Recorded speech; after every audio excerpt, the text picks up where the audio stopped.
ஸ்ருதி, இன்னைக்கு நான் இங்க வந்து நிக்கிறேன்னா அது உனக்காக மட்டும்தான். எனக்கு இப்போ வலி, வேதனை, ஏமாற்றம் இதை தவிர வேற எதுவுமே இல்லை.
என்ன இங்க நீதான் கொண்டு வந்து நிப்பாட்டியிருக்க ஸ்ருதி.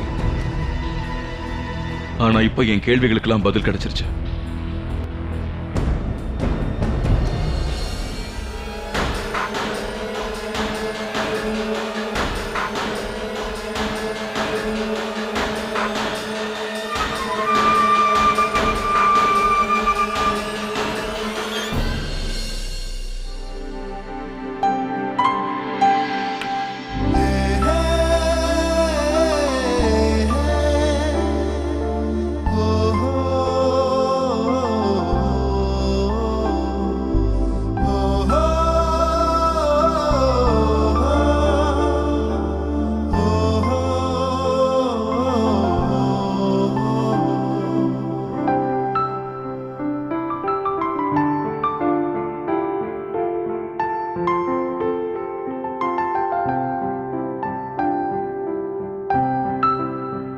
ஐம் சாரி ஸ்ருதி, நான் வர்றதுக்கு கொஞ்சம் லேட் ஆயிடுச்சு.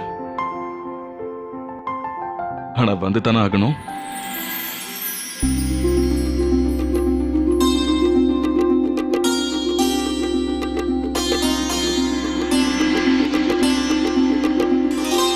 ஸ்ருதி, நான் உன்னை கல்யாணம் பண்ணிக்கணும்னு நினைக்கிறேன்.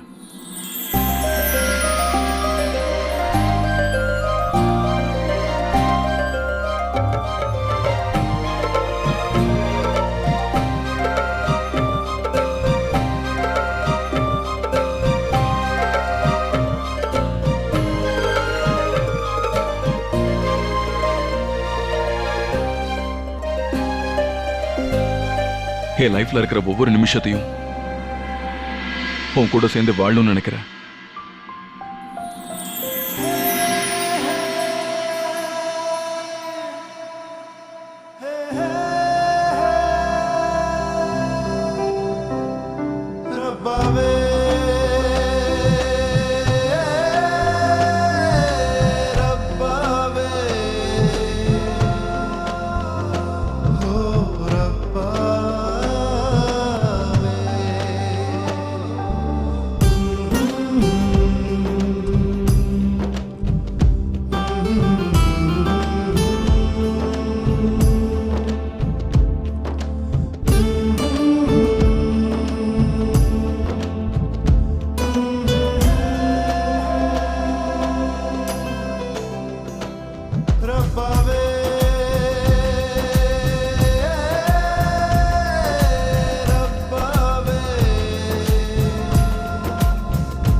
நீங்க வருவீங்கன்னு எனக்கு முன்னாடியே தெரியும். என்ன தனியா விட்டுட்டு போக மாட்டீங்கன்னு தெரியும்.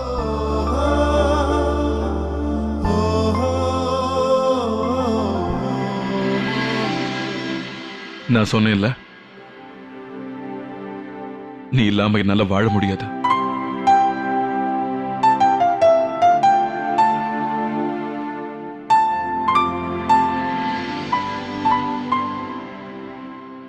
சின்ன எல்லாத்தையும் யோசிச்சுதானே பண்ணிட்டு இருக்காரு. அது இல்ல ராணியம்மா, நான் இப்படி கேட்கிறேன்னு தயவு செஞ்சு தப்பா நினைக்காத. இவங்க ஒண்ணு சேரணும்னு தான் நானும் நினைக்கிறேன். ஆனா நீயே யோசிச்சு பாரு, இவ்வளவு உண்மை தெரிஞ்சதுக்கு அப்புறம் எப்படி இவங்க 2 பேரால ஒண்ணு சேர்ந்திருக்க முடியும்? அப்படி இல்லைங்க. நம்ம சின்னாவுக்கும் ஸ்ருதிக்கும் இருக்கிற உறவு அவ்வளவு சாதாரணமான உறவு இல்ல. இவங்க 2 பேருக்குள்ள இருக்கிற உறவு ரொம்ப புனிதமானது.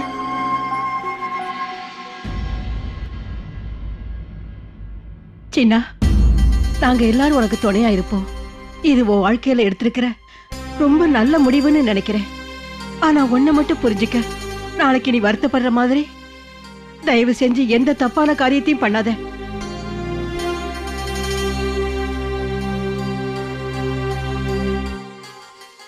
பாட்டி, நான் என்னோட கடந்த காலத்தை மறந்துட்டு வாழணும்னு எல்லாரும் ஆசைப்பட்டீங்கல்ல, இப்ப நான் அதுதான் பண்ண போறேன்.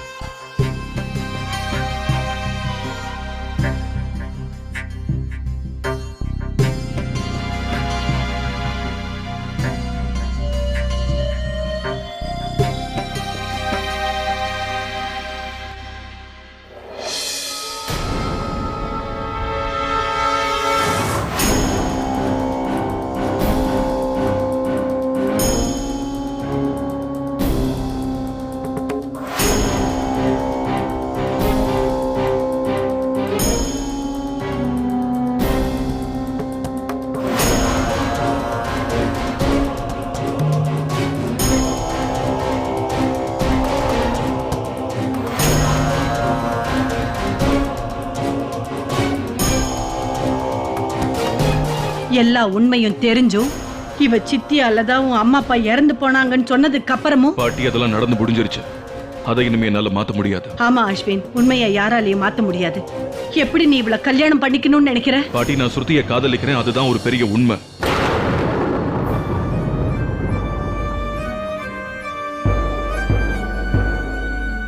முள்ளை எப்பவுமே என்னை காயப்படுத்திக்கிட்டே இருந்துச்சு. ஆனா அதுக்காக பூவை என்னால தண்டிக்க முடியாது.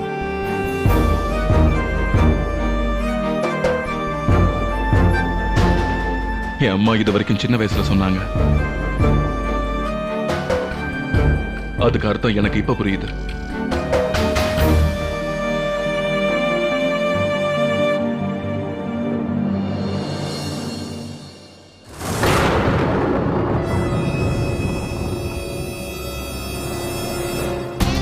நீங்களும் எல்லாத்தையும் மறந்துட்டு லைஃப்ல நிம்மதியா இருக்க பாருங்க. அஸ்வின், இந்த கரிமா செஞ்ச காரியம் தெரிஞ்சிருந்தும் பாட்டி, இதுல இவங்களோட தப்பு எதுவும் இல்ல. எங்களோட வாழ்க்கையை அழிச்சது ஒண்ணு இவங்க கிடையாது, உங்களோட புள்ளதான், என்னோட அப்பா.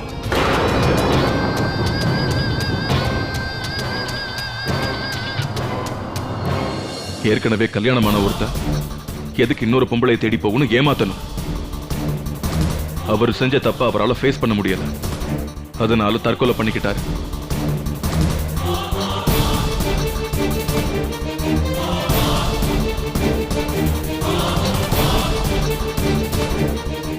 பாட்டி, நீங்க யோசிக்கிற விதம் தப்பு. உங்களால இதெல்லாம் மாத்திக்க முடியாதுன்னு சொன்னா நீங்க இந்த இடத்தை விட்டு தாராளமா போலாம்.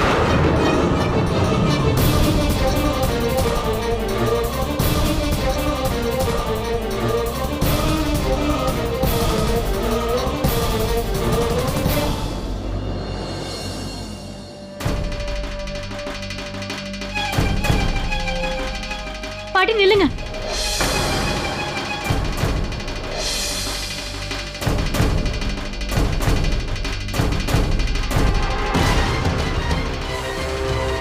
இந்த வீட்டுக்கு நீங்க தான் மூத்தவங்க. உங்க ஆசீர்வாதம் இல்லாம எங்க 2 பேருக்கும். ஆசீர்வாதமா? அதுவும் உனக்கா? உன்னால இப்ப நான் என் பேரனையே இழந்து நிக்கிறேன். என் குடும்பத்தையே விட்டு பிரியற நிலைமை வந்துருச்சு.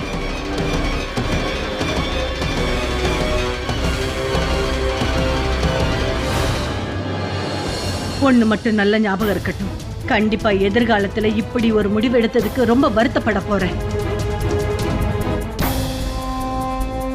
ஸ்ருதி, அவங்கள இங்க போக பாருங்க விடு. பாட்டி.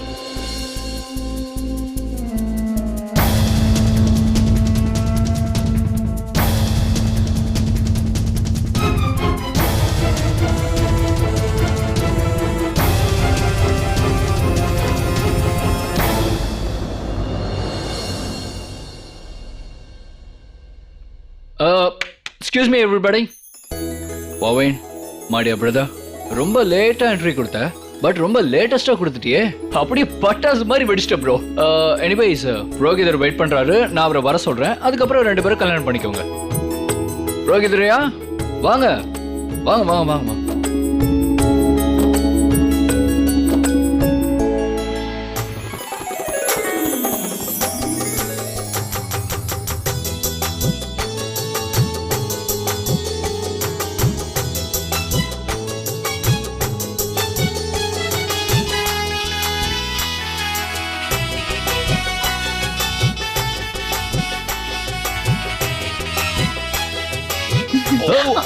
அஜய், என்ன அஜய் இது?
கல்யாணம் ஆகலைன்னா என்ன அர்த்தம்? நம்ம கல்யாணம் முழுமையா முடியலன்னு சொல்ல வர. அக்னியை நம்ம சுத்தி வரல இல்லைங்க.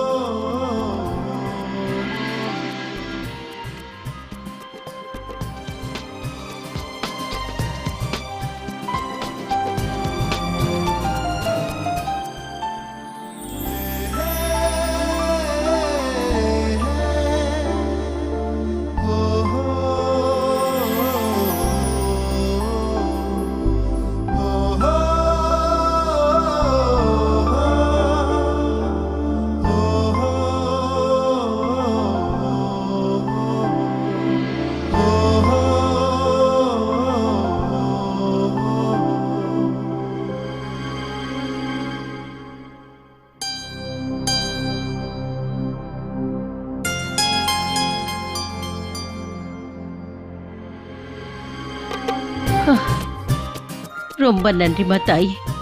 பகவானே கிருஷ்ணா, உங்க அருளால இன்னைக்கு எல்லாம் நல்லபடியா நடந்து முடிஞ்சிருக்கு. உங்களுக்கு எப்படி நன்றி சொல்றதுன்னே தெரியல. அஸ்வின், தெரியும் ஸ்ருதி, நான் உன்னை அளவுக்கு அதிகமா காதலிக்கிறேன்.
2 பேரும் நல்லா இருங்க. தயவு செஞ்சு என்ன மன்னிச்சிருப்பா அஸ்வின். தேவையில்லாம என்னாலதான் இவ்வளவு பிரச்சனை. அப்படிலாம் எதுவும் இல்லாண்டி எனக்கு யார் மேல எந்த கோபமும் கிடையாது. என்னோட பாஸ் எல்லாம் மறந்துட்டு வாழ்க்கை புதுசா ஆரம்பிக்க போறேன். அதனால இன்னையில இருந்து நம்மளோட பாஸ் நம்ம சந்தோஷங்களுக்கு நடுவுல வராம இருந்தா ரொம்ப நல்லது.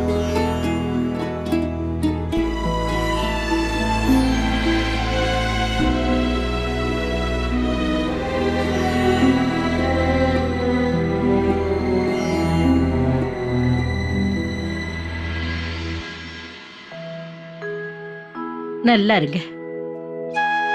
எப்பவும் 2 பேரும் ஒருத்தருக்கு ஒருத்தர் துணையா இருக்கணும்.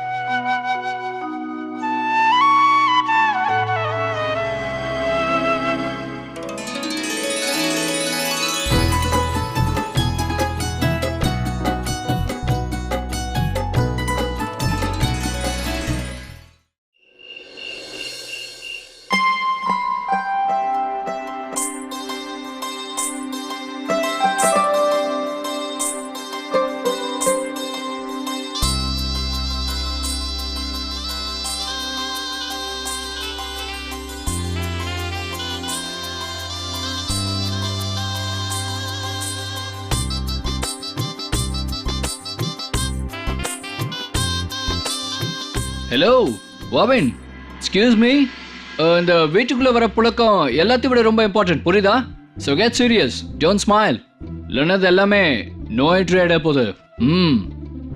கேக்கே, அது பழக்கம் இல்ல பழக்கம். யா அதான்.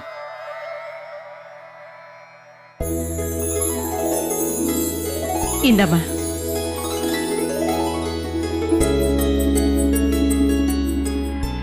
அத்தை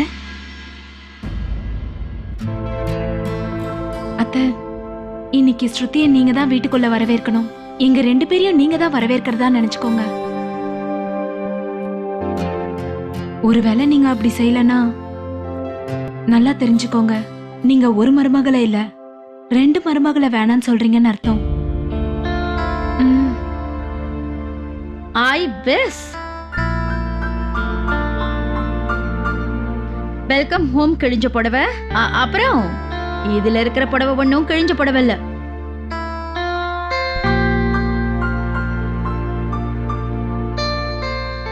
அத்தை, நோ எக்ஸ்பிளைன் ப்ளீஸ். அஸ்வினோட சந்தோஷத்தை தவிர வேற எதுவும் எனக்கு முக்கியமே கிடையாது. அண்டர்ஸ்டாண்ட்?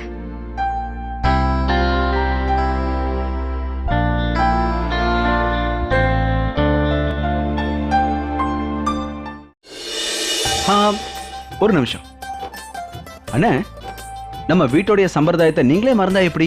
என்ன சம்பிரதாயம் அது? என்ன அஸ்வின், என்ன பண்றீங்க நீங்க? உங்களுக்கு அடிபட்டு இருக்கு. மனைவியை தூக்க முடியாத அளவுக்குலாம் எனக்கு ஒன்றும் அடிப்படல.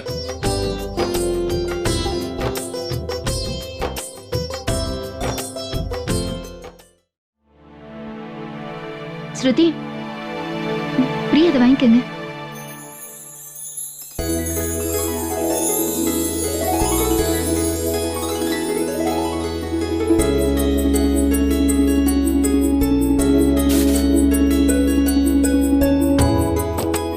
ஸ்ருதி, உங்க வலது காலை எடுத்து வச்சு உள்ள வாங்க.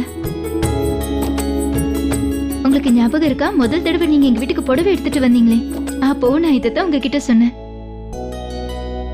உன்னை திரும்பவும் இந்த வீட்டுக்கு வரவழைக்கிற சுருதி. வாமா, வா.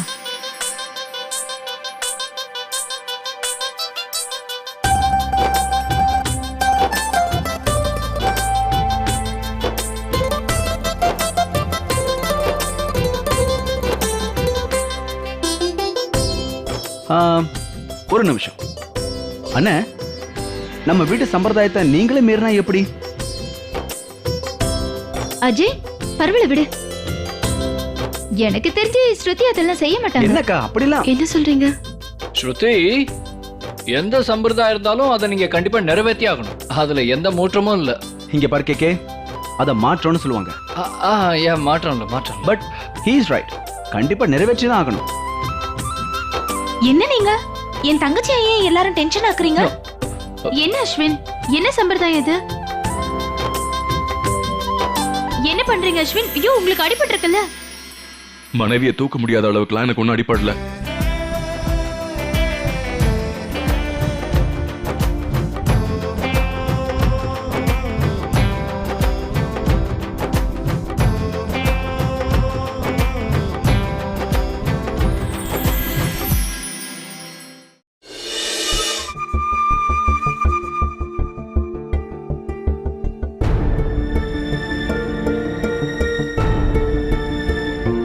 இது வரைக்கும் நான் தோல்வியை ஒத்துக்கிட்டேன்னு மட்டும் நினைக்காத சின்னா. என்னோட ஒரு பிளான் ஃபெயில் ஆயிடுச்சுன்னா அதுக்கு பேக்கப் பிளான் எப்பவுமே ரெடியா வச்சிருப்பேன்.